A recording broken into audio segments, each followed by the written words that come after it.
여러분 안녕하세요. 여러분 안녕하세요. 예, 지금 식물교도소를 가지고 이렇게 네. 또 저의 토사를 써주신 그 네. 이혜준 교수님과 아주 재미있는 시간을 네. 가지고 있습니다. 네. 자, 굉장히 재밌네요. 네, 재밌죠. 여러분들 앞에 우리 영상도 한번 봐주세요. 얼마나 네. 재밌는지. 예, 예. 네. 그 이제 이 시집에 이제 평론을 써주신 그 네. 김순진 문학평론가님께서 네. 그 뒤에 이 책의 뒤쪽에 보시면 노자와 장자에 이르는 숲이라고 해서 거기 그 뭡니까 140페이지 앞에 네. 넘겨보시면 작품 해설 써 있죠. 네. 네. 노자 장자의 숲으로 가는 여행. 아 멋있네요 써져 있지 제목도. 않습니까? 예. 네. 네. 그렇게 써주신 김순진 문학평론가님의 네. 말씀을 가지고 은평 시작. 예총 회장님이시네요. 예, 그렇죠.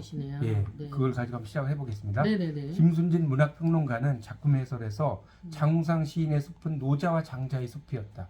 공자 맹자의 숲은 인간에 의해 다스려지는 숲으로서 마음대로 낚시를 하고 사냥을 한다. 도로를 내기 위하여 산을 허물며 땔감을 빙자하여 벌목을 한다. 그런데 반하여 노자와 장자의 숲은 인간에게 우선권이 주어진 숲이 아니라 인간 역시 자연의 일부분으로 함께 살아가는 숲이다. 그래서 채취 수렵의 권리가 인간에게 있지 않다는 것을 알아차리고 그렇게 더불어 살아가는 숲이다. 따라서 장우상의 숲은 공자 맹자의 숲이 아니라 노자와 장자의 숲이다. 장우상의 숲에는 따스한 마음의 온천이 샘솟고 밥 짓는 굴뚝 연기가 피어오른다고 평한다. 어떠십니까 이 너무 시평에 대해서? 멋집니다. 예, 멋진가요? 최고의 뭐 평이시네요. 네. 네. 그래서 이제 이거와 관련된 제가 시가 이제 영감님 어디 계세요라는 시예요. 네, 제목부터가 좀 재밌죠? 네, 재밌네요. 영감님 어디 계세요? 네. 그러니까 영감님 오면 사람들은 무슨 영감이 어디 있지? 이런 네. 이야기인데 106쪽에 인스피레이션을 말하는 그렇죠. 건가요? 인스피레이션입니다. 네, 여러 가지 네. 뜻이 있는데 네. 106쪽을 한번 펼쳐서요. 네, 네, 네. 자, 이 시를 좀 낭송을 네, 네, 알겠습니다. 드리겠습니다. 영감님 어디 계세요? 시 장우상 낭송 이혜준. 몇 년 전 아내와 해외여행을 위해 비행기에 탑승했다.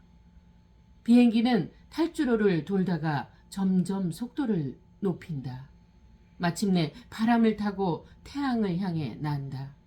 아내는 무서워 내 손을 꼭 쥐고 있다. 어느새 나는 구름 위에 앉아 있다. 비행기 안에서 장자를 다시 읽는다.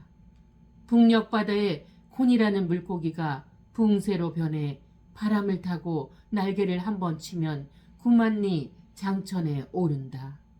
나는 비행기에서 붕새를 타고 난다. 붕새는 부력을 타고 난다.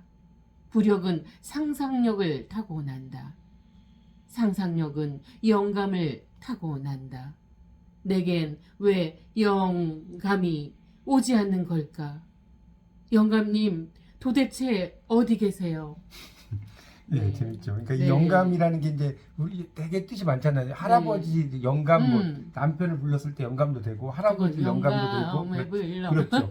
그 영감도 되고 또 이제 검사처럼 지위가 네. 높은 분도 영감님이라는 말도 있고, 그렇죠. 국회의원이나 이런 그렇죠, 분들. 맞아요. 그리고 이제 또 영감 인스피레이션이라고 했잖아요. 인스피레이션이죠. 그렇죠. 영적인 그렇죠? 감흥이잖아요. 네. 근데 이제 제가 영감님 어디 계세요가 그러니까 네. 또 재밌는 것은 밑에다가 이제 영하고 감이 오지 않는 걸까 이렇게 써놨잖아요. 네, 그러니까 더 안 오는 느낌이 나네요. 그렇죠. 이렇게. 네, 그래서 영하고 점점점 이거는 네, 도대체 나는 왜 어디 있는 시에 거야? 감이 안 온다 이런 의미로 그러니까 정말 다양하게 제가 영감을 쓴 거 시에 대한 아니겠죠? 얼마나 대단한 고민이 있는지 네. 이 시를 통해서 알 수 그렇죠. 있네요. 그리고 이제 이 시에서 네. 제가 이제 정말 노자와 장자의 숲이라고 이제 이렇게 그 붕새도 평론가님께서 나타나요. 하셨는데 왜 제가 네. 이걸 골랐냐면 네. 여기에 이제 그 장자의 첫 번째 부분에 소요유 편이 있어요. 네. 장자의. 근데 이 소요유가 재밌는 것은 의정부에 가면 소요산이라고 있잖아요. 네. 그게 여기서 나온 소요, 장자에서 나온 소요의 의미인가 그렇구나. 아시겠습니까? 네. 소요라는 것은 산책한다는 뜻이에요. 네. 소요가. 그렇죠, 맞아요. 근데 여기서는 실질적인 산책이라기보다는 마음의 산책인데 네. 넓은 마음을 가져라, 큰 마음을 가져라 네. 이런 뜻이고요.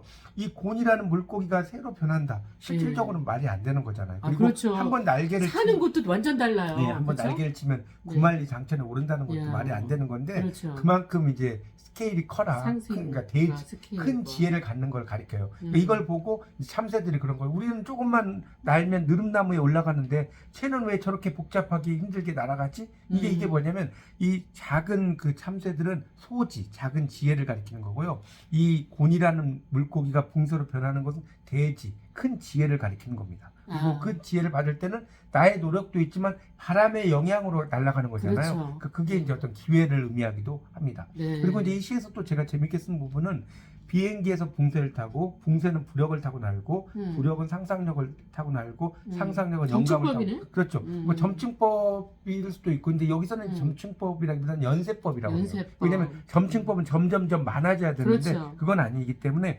연쇄적으로 붕새가 부력이 상상력, 상상력이 영감을 타고 난다라고 하면서 꼬리에 꼬리를 물고 그렇죠. 뭐 그리고 이제 또 생각이 하나는 반복법이죠. 뒤에 보면 네, 타고 그러네요. 난다라는 말을 계속 붙이고 있잖아요. 그러네요. 뭐뭇을 타고 반복법이네요. 난다 이렇게 네네. 반복법을 써놓은 거고요. 마지막에 이제 점점점은 약간 이제 이 말을 머뭇거리는 거죠. 헤지테이트라고 영어로 이야기하기도 하고 네네네. 포즈라고도 합니다. 그래서 네, 그런 휴지, 그렇죠, 포즈. 휴지 네, 그렇죠. 네, 네. 그래서 영감님 도대체 어디 계세요라는 시는 정말 우리가 시를 쓰는 사람이 시를 쓸 때 네. 시적인 상상력 이런 것이 있는데 이제 또 하나 재밌는 것은 제가 네.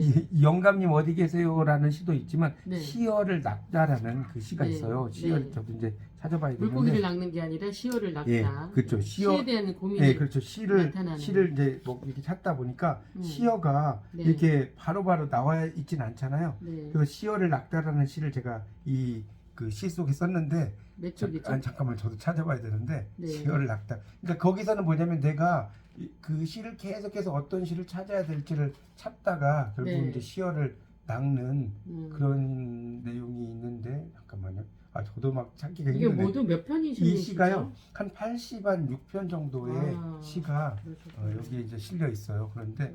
18페이지에 있네요. 저 앞에 네. 있었구나. 네. 전 뒤에만 찾았어요. 그 18페이지에 보면 네. 시어를 낚다인데 이거는 어떻게 보면 이 영감님 어디 계세요와 연결이 되는데 그러니까 우리 뒷발질하다가 소가 이제 그 뭘 뭐 잡았다 이런 말 하지 않습니까? 네. 이제 그래서 제가 결국 시어를 낚은 거예요.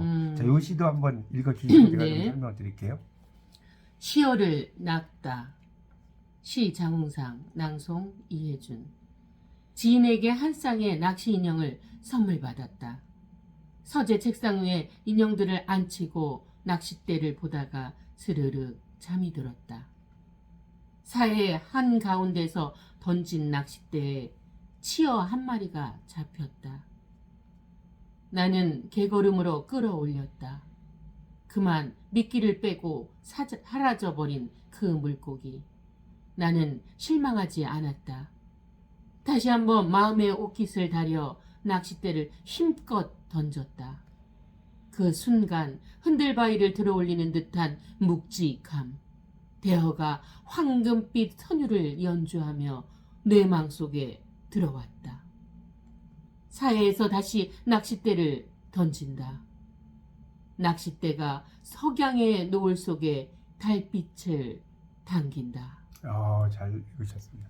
이 시는 잠깐 네. 제가 이제 그 낚시 인형을 하나 가지고 설명을 드리도록 할게요. 네. 선물을 제가 받으셨던. 선물 네. 받은 게 네. 이게 이제 낚시 인형이거든요. 근데 어떻게 인형을 보다가 잠이 들었죠? 그러니까 이제 그런 어떤 하도 밤새 책을 보셔서 그런 거 아니에요? 이게 지금 낚싯대가 받았는데 이사 오면서 일로 이사 오면서 그러셨구나. 쏙 빠졌나 봐요. 이게 네. 낚시 인형이 있었는데 네. 그래서 이제 그거를 받으면서 이게 실제로 이제 잠이 들 수도 있고 이제 시적인 상상력이 돼 보니까 뭐 이제 낚싯대를 보다가 실질적으로는 뭐 잠이 든 것까지는 아닌데 이제 시를 네. 쓰다 보면 약간의 허구도 필요하지 않습니까? 이제 그래서 제가 는 거고 네. 또 그래야지 또 이제 이야기가 또 진행이 되니까 그렇죠. 네. 그래서 근데 이제 사회라는 게 참 재밌어요. 왜 사회가 네. 재밌냐면 한자로 썼잖아요. 생각의 바다라는 뜻이에요. 그렇죠. 그러니까 우리가 사회하면 뇌의 바다 이렇게 생각하자는 그게 아니라 생각의 네. 바다에서 네. 던진 낚싯대 치어는 아주 작은 물고기잖아요. 그러니까 네. 그러니까 시를 쓰려고 했는데 정말 좋은 시가 안 나오는데 조그만 상상력이 떠올랐다는 거예요. 그렇죠. 근데 개걸음으로 이제 끌어올렸어요. 그러니까 네. 여기 이제 개나 치어나 이런 걸 쓴 미끼를 쓴 이유는 네. 바닷가와 관련된 물고기를 이야기하는. 그렇죠. 그리고 시어라는 말도 재밌지 않습니까? 이게 그럼요. 말씀 어자가 아니라 물고기 어자를 썼잖아요. 그렇죠. 시어를 낚다. 보통은 그 말씀 어쩌래 쓰죠. 예. 시어할 때는. 근데 그렇죠. 다른 거죠. 그렇죠. 물고기 어자를 쓰는데 네, 네, 이제 네. 그렇죠. 말씀 어자를 쓰는데 저는 물고기 어자를 쓴 거죠. 그래서 실망하지 않고 또 이제 낚싯대를 던졌죠. 그런데 이제 여기 뇌망이라는 것도 새로운 말이에요. 네. 뇌 속에 그 어망이거든요. 네. 그 뇌망이라는 게 이 머릿속에 있는 어망. 네. 그래서 이제 대어가 황금빛 선율을 연주하며 뇌망 속에 들어왔다. 그러니까 정말 영감님 어디 계세요 해서 영감이 안 나왔잖아요. 네네네. 근데 이 시어를 낚다에서는 네. 영감이 들어오는 거죠. 네. 그리고 이제 마지막에 이렇게 썼어요. 사해 생각의 바다에서 낚싯대를 던지는데 이 마지막 구절이 좀 제가 봤을 때 멋있는 것 같아요. 막 네. 낚싯대가 달빛을 당기는 그렇죠. 모습. 석양의 노을 속에 네. 이게 솔직히 낚싯대가 달빛을 당기겠습니까? 이제 네. 작자의 상상력인데 네, 이제 그만큼 이제 멋지네요. 시어를 네. 이제 가지고 오는 그런 것에 대해서 이렇게 제가 아, 시어를 낚다라는 시를 썼습니다. 완전 지금 멋지- 시어를 멋있습니다. 낚다와 제가 이제 이해 가시죠. 영감님 음. 어디 계세요? 연관성이 네, 있다는 제가 그럼요. 이걸 왜 이렇게 낭송을 부탁을 드렸는지 네, 네, 아실 네. 겁니다. 네. 예, 이렇게 해서 또 다음 시간에 찾아뵙도록 하겠습니다. 여러분 네. 감사합니다. 더 좋은 시로 뵙겠습니다. 예.